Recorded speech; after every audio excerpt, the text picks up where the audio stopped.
So my idea to change the world is to dispense with your shoes, dispense with your socks, get in touch with the earth.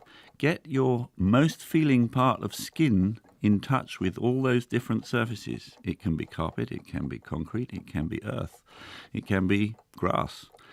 The idea with this really is, as a feature of making the world a better place, it's a kind of act of solidarity with those that perhaps don't have the choice whether they wear shoes or not. But the fact is that our feet connect with our brains, and they're an amazing perceptual instrument through which we engage with weather, with time, with temperature, with all the different surfaces and textures of our world. This is a time of global warming. Through our feet, I think we can begin to feel it. Through our feet, I think we can begin to be one people, standing through gravity on one earth. That's terrific. Thank you very much. You know, I had a friend at university who was studying philosophy but also had big feet, and he gave up wearing shoes, kept it up for 2 or 3 years actually. And as far as I remember, it was all fine, except he really had a problem with bad weather and especially snow. I think that was one of the reasons he finally got himself a pair of boots again. So not an idea for Scandinavia or Russia, perhaps. Yeah, no, I mean, obviously this is perhaps an idea that people could try one day in the year on a fair day. I did it for a year, and I did manage to do it right through a winter, and it was an extraordinary thing. I think it's more to do with the way that you actually appreciate the distinctions between inside and outside, the way that you, in fact, negotiate your environment again in a very, very particular way. You sort of avoid puddles, perhaps, in a more absolute way than if you... And dog poo. Definitely. I'm terrible with... I always manage to stand in the dog poo when I'm wearing shoes, but I didn't do it when I wasn't. Let's bring in Beau Lotto. We were hearing from Antony about inside and outside. As a neuroscientist, that's what you investigate, actually. What do you think about this idea? Are you intrigued, inclined? Oh, yeah, I think it's a great idea. We sort of see, we think we're outside observers of nature, but in fact we're defined by these interactions. And so to make people aware, to give them space to become aware of what makes them individuals, or what's the basis for what they do, I think it'd be great.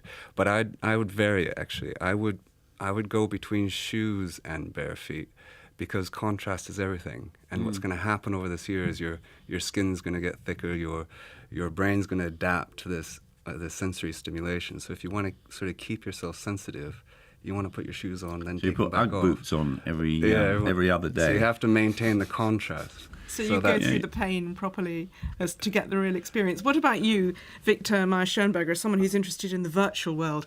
Do you like this down-to-earth idea? Well, I do. I spend some time in virtual worlds, and my favorite stuff there is to go parachuting in the virtual world. I get a great kick out of virtual parachuting. But I have to confess that... What's landing like when you're in a virtual parachute? Depends on whether you pull the chute at the right time. But what it reminded me of was when I climbed Mount Kilimanjaro a few years back. We had 2 guides, and at the end of it, they had terrible shoes, and I had very nice shoes. And so at the end of it, I gave them my shoes. I thought I did a wonderful thing, so make their future climbs safer and so forth. And they were very thankful. And then I went to the bathroom at the end of the climb, and when I came back, I saw my guide already at the marketplace selling the shoes. Well, I'm just thinking, am I going to be stripping off my shoes and socks and striding out barefoot onto the streets of London when we finish this programme? Try it, Bridget. I'm not quite sure. Are you, Antony? Well, I will if you will. Let's put it that way. What about Beau and Viktor? What do you think? Would you... I wouldn't do it in London, but I do it at my house, which is down in Devon, so it's a nice space to do it. And what about you, Viktor? Well, if you guys are doing it, I join.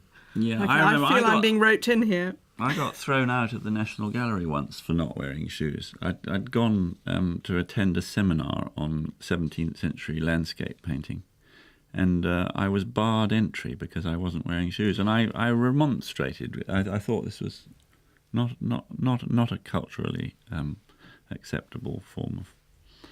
Well, if you're listening Do let us know what you think as well. You can contact us at bbcworldservice.com/forum, where you can also download an audio file of the whole programme or get it sent to you automatically every week.